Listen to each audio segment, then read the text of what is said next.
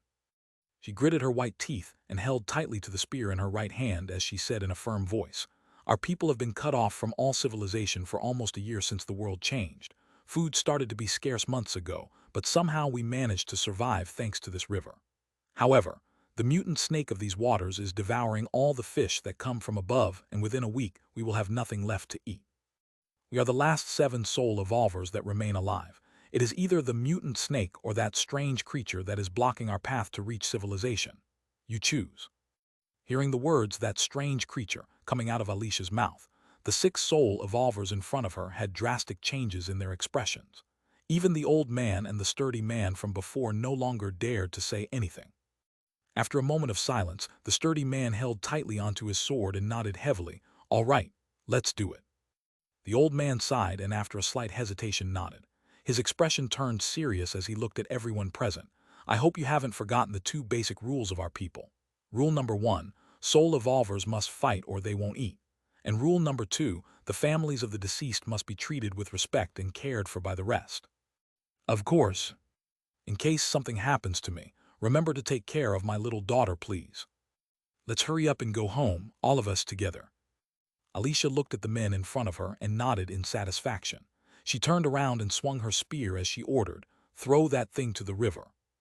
Bai Zemin narrowed his eyes slightly as he watched the old man pull something out of his bag. The old man opened a small nylon wrapper and tossed the contents into the air before waving the branch he held. The wind howled and the strange glowing dust soon spread over a good part of the river, covering at least 5,000 meters up and 5,000 meters down. At first, there was nothing strange, but about 2 minutes later the peaceful waters began to move uncharacteristically. A strange shriek similar to a beast howl of pain shook the forest, and the expressions of the 7 soul evolvers became serious. "Ready to fight," Alicia shouted and lunged forward as a strange energy covered her leather boots. Her speed gained a sudden great momentum, and in an instant she was right on the bank of the river. She stabbed forward with her spear in a fluid motion as she shouted in a booming voice, "Absolute groundbreaking." Just as it seemed that Alicia was stabbing into the air, a head that was easily 5 times the size of her body shot out from the deep waters of the river. The snake, whose scales were silver in color, hissed furiously and opened its mouth wide as it spat out a ball of water that was easily 2 or 3 times the size of Alicia. Boom! The water ball exploded in the face of Alicia's attack, and the power of her spear only diminished a bit as the bright white tip continued on its way. The giant snake shrieked again in pain as its body was pierced and several of its scales were shredded. The water of the river was soon stained slightly crimson with the creature's blood, but it did not give up but counterattacked with greater ferocity than before. Alicia was taken by surprise as the giant snake shot forward, and at lightning speed burst out of the waters, revealing its body over 500 meters long and as thick as an oak tree. "Wind shield!" The old man waved the branch in his hands, and a thick shield of gray wind swirled between Alicia's body and the tail of the giant snake. Unfortunately, the wind shield was easily smashed by the creature's physical strength, and its tail was only contained for a fraction of a second. However, that split second was enough for Alicia to move back and away from any danger. "Giant sword!" The stout man roared as he leaped mightily and slashed downward with his sword. His sword seemed to be enveloped by the ghost of a colossal sword as it struck right in the middle of the snake's body. The beast's eyes widened in shock as dozens of its scales split into pieces. Its flesh peeled away, and its blood soon formed a huge puddle in the surrounding area as it writhed uncontrollably because of the pain. The stout man was shocked and caught off guard. He quickly raised his sword high to cover himself, but could only put up little resistance as the bones in his hands turned to fine dust, and his sword was sent flying in pieces. "Charles!" Alicia cried out as she saw the stout man's body being sent flying backwards, stopping after splitting more than 10 large trees in half, his life or death being unknown. Her eyes became bloodshot as she looked at the slowly recovering mutant snake. Although the others were also attacking, they were only first-order soul evolvers, and there was even one level 25 that had not yet been able to break through. Therefore, they were simply too weak to hurt the snake, whose scales were even tougher than the armor of a battle tank. The only ones who could really do anything were the old man and the sturdy man next to Alicia. The others could only do their best. "Uncle Victor!" Alicia shouted as she rushed forward to face the snake. The old man's expression was serious as he said loudly, "Tornado." The giant snake was charging towards Alicia, but its movements suddenly stalled. Its eyes widened as it suddenly saw itself being lifted over 50 meters before falling back down, being pulled by gravity. Alicia lowered her center of gravity slightly, and as she stabbed with her spear, she roared like a lioness, sequential strikes. The snake howled in pain, and before falling heavily to the ground, its body was stabbed over 500 times in just 1 second. Its once glorious body was now riddled with wounds, many of which seemed to be rotting from some kind of strange energy slowly corroding it.